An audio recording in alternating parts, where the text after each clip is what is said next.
ఎవర్రా నువ్వు? నా అత్త కొడుకువా మామ కొడుకువా లేకపోతే చిన్నప్పటి నుంచి కలిసి చదువుకున్నామా? నిన్ను లవ్ చేస్తే పెళ్లి చేసుకోవాలి కదా. పెళ్లి చేసుకుంటే 50-60 సంవత్సరాలు కలిసి బతకాలి కదా. కలిసి జీవించేవాడి గురించి తెలుసుకోవద్దా? ఇలా చూడు, నువ్వు నన్ను చూసి పల్లికిలించావా? బదులుకి నేను నిన్ను చూసి పల్లికిలించానా? నా పేరు కృష్ణ అండి, నా పేరు మధుమతి అండి, నేను మిమ్మల్ని ప్రేమిస్తున్నాను, నేను మిమ్మల్ని ప్రేమిస్తున్నాను అని కలిసి ఊరు తిరగడం, రోడ్లో నడిచేప్పుడు తెలియనట్టుగా ఒకళ్ళు రాసుకుని పోసుకుని తిరగడం, బస్ లో ఒకళ్ళ మీద ఒకళ్ళు వాలిపోయి నిద్రపోతున్నట్టే నటించడం, థియేటర్లలో ఒకళ్ళ భుజాల మీద ఒకళ్ళు చేతులేసుకోవడం, ఇలాంటి కథలన్నీ నా దగ్గర సాగవు. నన్ను లవ్ చేస్తే ఏమేం సమస్యలు వస్తాయని నీకు తెలియాలి. అందుకనే మా నాన్నే శంకర్ని కలవమన్నాను.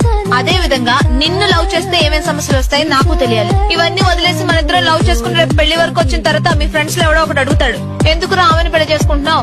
6 సంవత్సరాలు దాని వెనకాల ఒకటి తిరిగాడు, ఇవిడు కంపెనీ ఇవ్వకుండానే నా తిరిగాడు అంటాడు. ఎందుకు మరిది గారు 4 నెలలు పెద్దదాన్ని పెళ్లి చేసుకుంటున్నారు అని నీకు వదిన వరుసలో ఉన్న ఎవరైనా అనొచ్చు. మీ అమ్మా నాన్న పోలీస్ కుటుంబం నుంచి అమ్మాయిని పెళ్లి చేసుకోవడం మంచిది కాదు అని అనుకోవచ్చు.